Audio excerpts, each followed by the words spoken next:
Ever wonder how a humble Dodge Charger became the most famous car on television?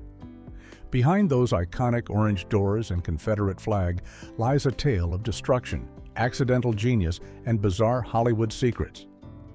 From engines that weren't there to paint that wasn't orange to doors that broke by mistake, the General Lee's backstory is stranger than any jump Boss Hogg ever chased. Here are 15 weird facts you didn't know about the Dukes of Hazzard's General Lee Charger. Fact 1. Over 300 cars were destroyed. The Dukes of Hazzard holds the record for destroying more cars than any other television show in history. Between 1979 and 1985, the production went through an estimated 230 to 329 Dodge Chargers across its 7-season run. That averages out to roughly 1 to 2 cars completely totaled per episode, and sometimes even more during episodes featuring particularly ambitious stunts. The reason for this massive destruction came down to the show's signature move, those spectacular jumps that sent the General Lee soaring through the air. Every time the car launched off a ramp and landed hard on the ground, the impact would bend or crack the frame beyond repair. Even jumps that looked successful on screen often resulted in catastrophic structural damage that made the cars unsafe or impossible to drive again. The production crew kept a steady rotation of Chargers on hand specifically for jump scenes, knowing full well they were sending each one to its doom. Some cars were used for close-up shots and careful driving scenes, while others were designated as sacrificial jump cars that would only be used once. The stunt coordinator would inspect each Charger after a jump, and more often than not, the verdict was the same. The frame was bent, the suspension was destroyed, and the car was headed for the scrap heap. This relentless appetite for Dodge Chargers created serious logistical problems for the production team and fundamentally changed the classic car market for years to come. Fact 2. The welded doors were a complete accident. One of the most iconic features of the General Lee, the fact that Bo and Luke always climbed through the windows instead of using the doors, was never supposed to happen. During the filming of the very first chase scene for the show, the production team was shooting a sequence where the General Lee had to drive close to a row of mailboxes along a rural Georgia road. As the car brushed past the mailboxes, one of them caught the passenger side door handle and ripped it completely off the vehicle. When the scene ended and Tom Wopat needed to get out of the car, he discovered the door wouldn't open from the outside anymore. Without missing a beat, Wopat improvised and climbed out through the window instead, sliding across the roof in the process. The director, who was watching the playback, absolutely loved how it looked on camera. He thought it made the Duke boys look rebellious, carefree, and added a distinctive visual flair that set the show apart from other action series of the era. Right then and there, the decision was made to weld the doors shut on all future General Lees and make the window entry a permanent signature move. The actors had to practice the technique to make it look smooth and effortless, and it quickly became one of the show's most memorable and frequently imitated stunts. What started as an accidental equipment failure during a routine filming day became one of the defining characteristics of the entire series, proving that sometimes the best creative choices happen completely by chance. Fact 3. The Dixie horn cost 5 times its worth. The General Lee's distinctive Dixie horn, which played the first 12 notes of the song Dixie, has one of the most amusing origin stories in television history. During the early planning stages of the show, the producers were scouting locations in rural Georgia when they heard a car drive past playing that unmistakable musical horn. The sound was so perfect and so fitting for the rebellious Southern character of the General Lee that they knew they had to have it. Without hesitation, several members of the production team jumped into their vehicles and chased down the car through the Georgia backroads. When they finally caught up with the driver and explained they were working on a new television show, they asked if they could buy the horn right off his car. The driver, probably amused by the whole situation and realizing he had something they desperately wanted, agreed to sell it for $300. The producers happily paid the money, thrilled to have found such a distinctive audio signature for their star car. The horn was immediately installed on the General Lee and became an instant hit with test audiences. However, weeks later, someone on the crew happened to walk into an auto parts store and discovered the exact same Dixie horn sitting on a shelf with a price tag of just $60.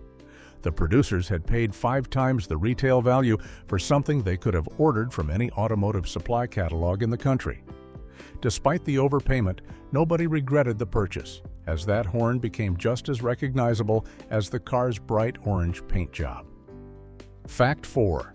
The General Lee received 30,000 fan letters monthly. At the absolute peak of the Dukes of Hazzard's popularity in the early 1980s, something remarkable was happening at the show's production offices.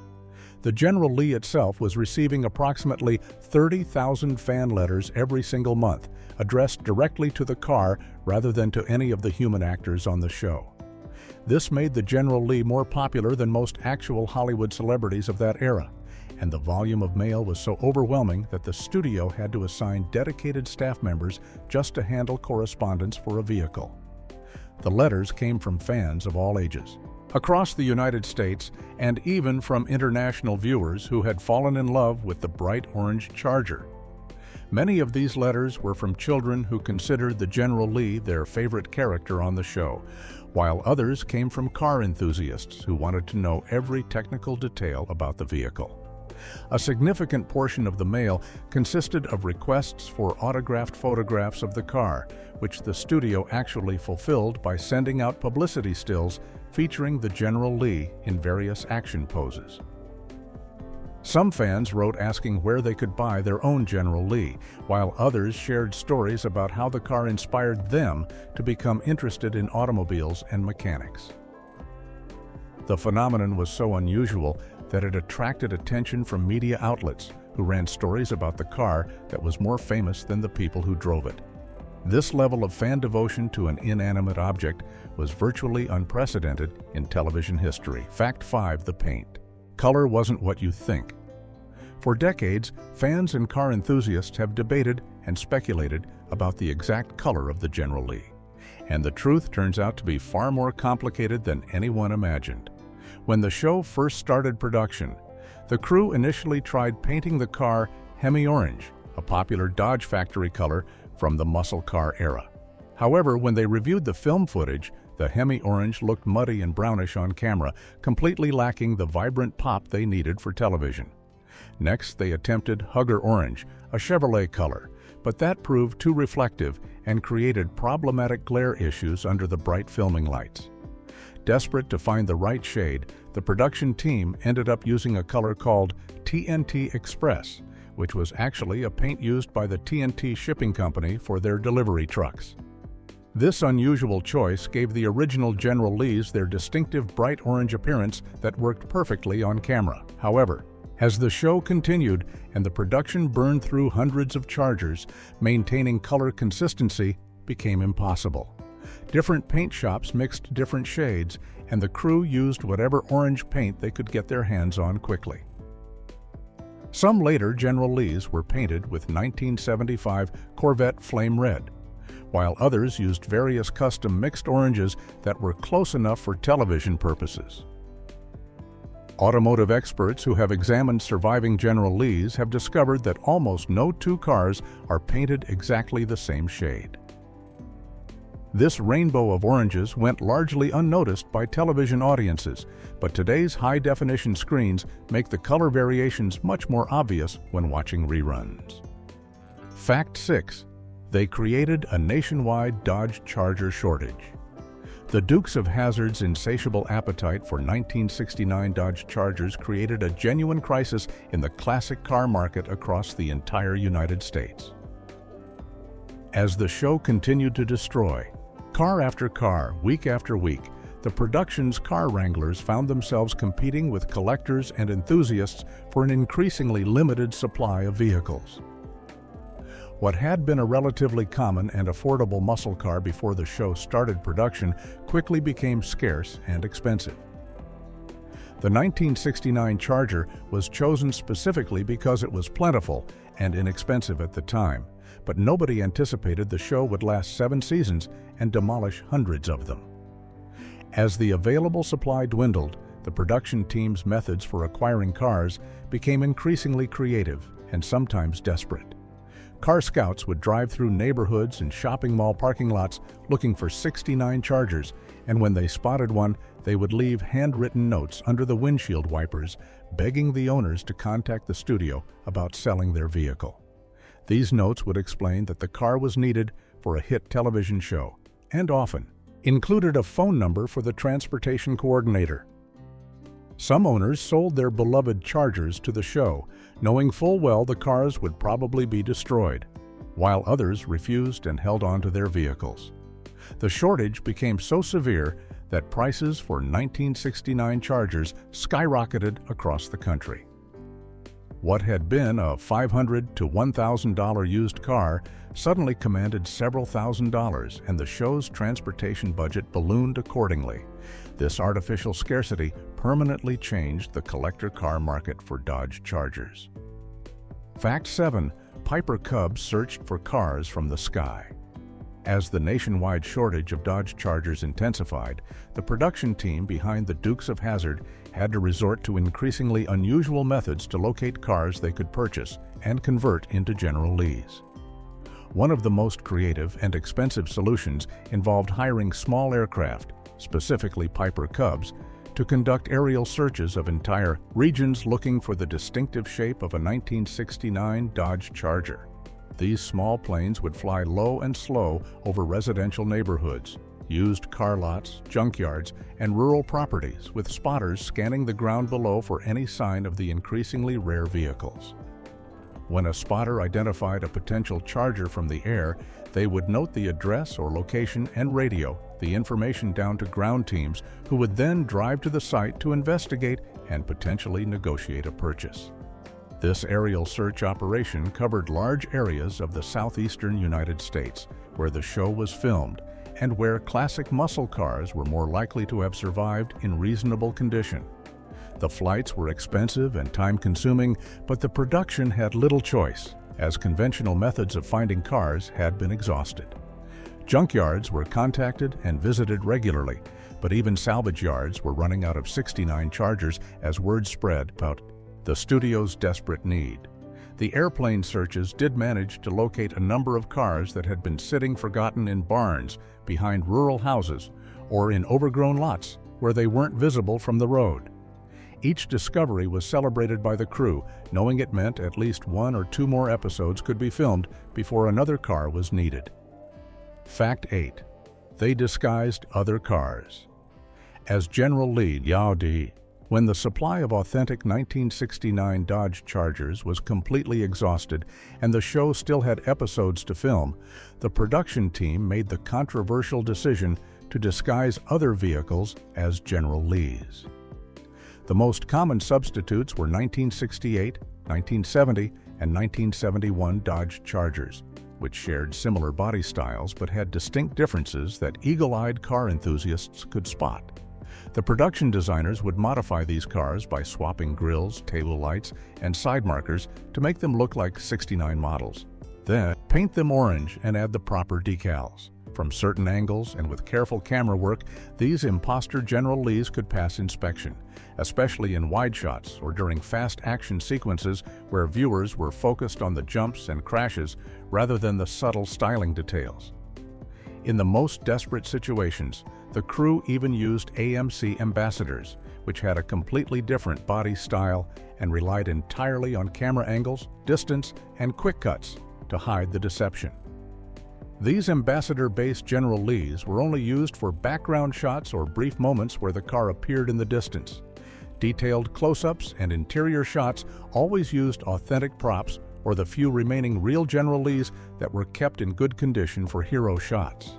The directors and cinematographers had to carefully plan every scene to avoid showing the wrong side or angle of these counterfeit cars. Modern fans watching on high-definition televisions can now spot these differences that were invisible on the small, low-resolution screens of the early 1980s. Fact 9. Some jumps used radio-controlled miniatures. As the Dukes of Hazzard continued destroying Dodge Chargers faster than the production could replace them, the transportation department came up with an idea to preserve their dwindling supply of real vehicles. They commissioned the construction of detailed radio-controlled miniature General Lees that could be filmed performing jumps and crashes without sacrificing actual full-sized cars. These models were built to scale and painted to match the real thing, and the production team used camera tricks, strategic angles, and editing to integrate them into episodes alongside footage of the real Chargers. The theory was that viewers watching on small television screens wouldn't notice the difference during fast-paced action sequences. However, this cost-saving measure proved to be deeply unpopular with almost everyone involved in the show. Tom Wopat and other cast members who saw the miniature footage complained that the models looked obviously fake and would damage the show's reputation for authentic, dangerous stunts. Directors argued that the physics of the miniatures didn't match real car movements, making the jumps look cartoonish and unrealistic. Even some crew members felt the models cheapened the show's appeal. The radio-controlled General Lees did appear in a handful of episodes, particularly in later seasons when the car shortage was at its worst, but the negative reaction meant they were used sparingly. Fans and critics at the time didn't specifically call out the miniature usage, but in retrospect, those scenes do stand out as noticeably different from the show's typical high-quality practical stunt work. The production eventually decided that using modified substitute cars was preferable to relying on models. Fact 10. The General Lee was almost gray. The General Lee's bright orange color is now inseparable from the car's identity, but the original concept for the vehicle was completely different. During the pre-production planning phase, the show's creators wanted to paint the car Confederate gray as a nod to the Confederate Army and the car's name, General Lee. This seemed like a historically appropriate choice that would reinforce the show's Southern themes. The production team painted one of the first Chargers in a gray color scheme and took it out for test filming in the rural Georgia locations where the show would be shot. However, they immediately discovered a serious practical problem. The gray car blended almost perfectly into the Georgia countryside, especially the dirt roads, weathered barns, and dusty environments where much of the filming took place. During chase scenes, the gray General Lee would essentially disappear into the background, making it difficult for viewers to follow the action. The cinematographer and director quickly realized this would be a disaster for a show where the car was supposed to be the star. They needed a color that would pop on screen and remain visible no matter what environment the car was driving through. Someone suggested trying a bright orange, which was the complete opposite of the camouflage problem they'd been experiencing. When they painted the car orange and filmed another test, the difference was dramatic. The General Lee now stood out brilliantly against every background, creating dynamic, visually exciting footage. The decision to switch from gray to orange was made immediately, and that practical filming necessity created one of the most recognizable vehicles in television history. Fact 11. The iconic hood slide was an accident. The famous hood slide that appears in the Dukes of Hazzard's opening credits, where Luke slides across the hood of the General Lee, has become one of the most iconic images associated with the show. But like so many signature moments, it was born from a mistake during filming. Tom Wopat, who played Luke Duke, was supposed to jump cleanly over the hood of the General Lee in one smooth motion for the opening sequence. However, during the take that eventually made it into the opening credits, Wopat's foot caught on the hood as he jumped, throwing off his momentum and causing him to slide across the car's surface rather than vault over it completely. To make matters worse, as he slid across the hood, his arm snagged on the car's radio antenna, which was sticking up from the right front fender. The antenna bent under his weight and could have potentially injured Wopat if it had been more rigid. Despite these errors, the director reviewed the footage and loved how it looked on camera. The slide gave the moment and casual, spontaneous energy that fit perfectly with the Duke boys' carefree attitude. It looked like something real people might do rather than a carefully choreographed stunt. The decision was made to keep that take and use it in every episode's opening sequence. However, the antenna incident did lead to an immediate production change. The crew removed the antennas from all future General Lees to prevent injuries during the numerous times actors would need to climb on or slide across the hood. This safety measure became standard practice for all the cars used in the show. Fact 12. Many cars had no engines during jumps. Behind the spectacular jumps that defined the Dukes of Hazzard was a practical reality that would shock many fans. A significant number of the General Lees that went airborne were actually missing their engines and transmissions entirely. This wasn't a corner-cutting measure, but rather a carefully planned safety and physics decision made by the stunt coordinators. A fully loaded 1969 Dodge Charger with its big block V8 engine and heavy transmission weighs significantly more than 3,000 pounds, with much of that weight concentrated in the front end. When a car that heavy launches off a ramp at high speed, it tends to nose down in midair due to the forward weight distribution, making it likely to land front first and potentially flip end over end. By removing the engine and transmission, the stunt team could reduce the car's weight by several hundred pounds and also shift the balance point backward. This made the General Lee more likely to maintain a level attitude during flight and land on all four wheels simultaneously, which looked better on camera and reduced the severity of the impact. Some jump cars were pushed up to speed by other vehicles before hitting the ramp, while others were pulled by cables or even launched using mechanical catapults hidden from the camera's view. The illusion of a running engine was maintained by filming close-up shots of the engine bay with a real running car, then cutting to the jump footage with the engineless vehicle. This editing trick worked perfectly on television and allowed the show to safely execute jumps that would have been far more dangerous with full-weight vehicles. Fact 13. The General Lee appears in every episode. But one throughout the Dukes of Hazzard's entire 7-season run, spanning 147 episodes, the General Lee appeared in every single episode with exactly one exception. The episode titled Mary Kay's Baby stands alone as the only installment where Bo and Luke Duke drove something other than their beloved orange Charger. Instead, they spent the episode driving a 1975 Plymouth Fury, a much larger and more conventional-looking sedan. The reason for this unusual substitution came down to a simple practical problem with the General Lee's most distinctive feature, those welded shut doors that forced everyone to climb through the windows.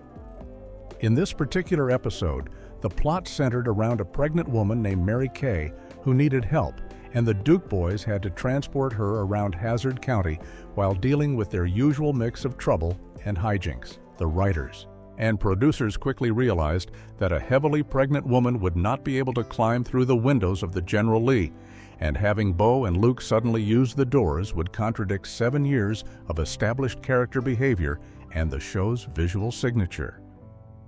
Rather than create a continuity problem or force an implausible scene, the production team wrote in a brief explanation that the General Lee was temporarily out of commission for repairs, giving the Duke boys a logical reason to borrow a different vehicle.